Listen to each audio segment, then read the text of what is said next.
ఆంధ్రప్రదేశ్ రాజకీయాల్లో ఇప్పుడు పవన్ కళ్యాణ్ పేరు మార్మోగిపోతోంది.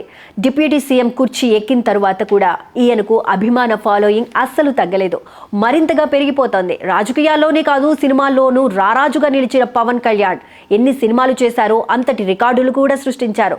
చిరంజీవి తమ్ముడిగా ఇండస్ట్రీకి ఎంట్రీ ఇచ్చినప్పుడు ఎవరికీ ఊహించని విధంగా తనకంటూ ప్రత్యేక క్రేజ్ను సొంతం చేసుకున్నాడు. వదిన సురేఖ బలవంతంతో ఈ ఫిల్మ్ ఫీల్డ్లోకి వచ్చినా కేవలం చిరు స్ఫూర్తితో కాకుండా తన సొంత మార్కుతో మాస్ హార్ట్స్ను గెలిచాడు పవన్.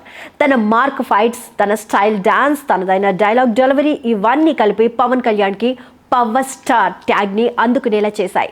మార్షల్ ఆర్ట్స్ అంటే తెలుగు ప్రేక్షకులకు పరిచయం చేసిన హీరో ఎవరు అంటే పవన్ కళ్యాణ్ పేరే గుర్తొస్తుంది. హీరోగానే కాదు, స్టంట్స్ డిజైన్ చేసిన హీరో, డాన్స్ కంపోజ్ చేసిన స్టార్, పాటలు పాడిన సింగర్, కథలు రాసిన రైటర్, నిర్మాత, ఇలా ఒకే వ్యక్తి ఏకంగా మల్టీ టాలెంటెడ్ బ్రాండ్ కి అంబాసిడర్. ఇండియాలో ఇలాంటి వర్స్టైల్ స్టార్ ఇంకొకడు లేరు అన్నది ఫ్యాన్స్ గర్వంగా చెబుతారు. ఇప్పుడు ఆయన ఆస్తుల గురించి చెప్పుకుంటే కనీసం 150 కోట్లకు పైగానే విలువ ఉంటుందని సోషల్ మీడియాలో గట్టి ప్రచారం జరుగుతోంది. హైదరాబాద్ లో విల్లాలు, లగ్జరీ కార్లు, ప్రైవేట్ ప్రాపర్టీలు ఇలా అన్ని కలిపి కోట్లు విలువైనవిగా చెబుతున్నారు.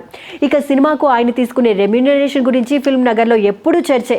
ఒక్క రోజుకు షూటింగ్ కి వెళ్ళినా 2 కోట్లకు పైగానే పేమెంట్ అందుకుంటాడని ఆయనే స్వయంగా ఓ సందర్భంలో చెప్పడం స్పెషల్. ఇకపై పవన్ కళ్యాణ్ ఏ సినిమాలు చేస్తాడో, ఎన్ని సినిమాలు చేస్తాడో అనేది సస్పెన్సే. కానీ పవర్ స్టార్ స్టార్డమ్ కి మాత్రం బ్రేక్ అన్న మాటే ఉండదు.